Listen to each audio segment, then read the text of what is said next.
Hoje nós tivemos o primeiro dia, né, do julgamento que está analisando a denúncia oferecida pelo Procurador-Geral da República em face do ex-presidente Bolsonaro e de diversos outros réus, onde foram denunciados por alguns crimes lá que são bem graves.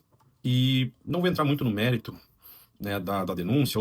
Hoje tivemos sustentações orais dos advogados de defesa, do Procurador-Geral da República, e não vou entrar muito nesse mérito, mas falar um pouco da repercussão e como isso me faz refletir o quão complicado é você espetacularizar um processo penal, você politizar um processo criminal.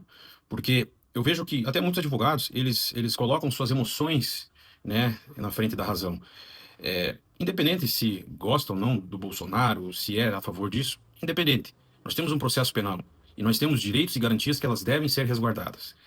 E é inegável que nesse processo, na minha opinião, foi violado diversas vezes os direitos e as garantias, principalmente dos advogados.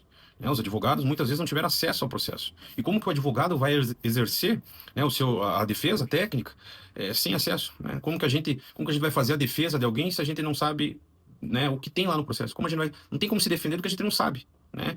Então, a gente tem que ter essa perspectiva de que não é porque é um fulano que a gente não gosta, que está sendo julgado, né, ou está sendo acusado, que nós devemos querer que sejam desrespeitadas as garantias dele. Porque nós nunca sabemos se nós iremos responder um processo penal. Todo mundo está suscetível. A gente não tem bola de cristal para saber, não, nunca vou responder um processo penal. E se a gente responder um processo penal, será que a gente vai querer que ele seja um processo dentro do que preconiza a lei? Ou violam as prerrogativas, violam as garantias e seja julgado do jeito que quiserem. Eu acredito que não. Eu acredito que cada um gostaria de ser julgado dentro da lei, que sejam respeitadas as suas garantias, o direito do acusado. Eu gostaria, se eu responder um processo penal, processo criminal, eu gostaria e vou exigir que sejam respeitadas essas garantias.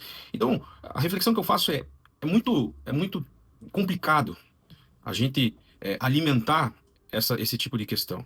Nós devemos entender o seguinte: se a pessoa é culpada ou não, isso será decidido ao final do processo, com uma sentença, seja condenatória ou seja absolutória. O que nós não podemos permitir é que direitos, né, sejam violados, garantias fundamentais sejam violadas a pretexto de apenas condenar uma pessoa que a gente não gosta. Se fosse assim, acaba o processo criminal, condena todo mundo. Então, posteriormente farei um vídeo um pouco mais, é, tratando um pouco mais a respeito das sustentações, do que aconteceu, mas a reflexão que eu trago é o seguinte: qual é o processo criminal que você gostaria que caso você respondesse um processo criminal, como você gostaria que ele fosse tratado? Sendo respeitados os seus direitos ou não?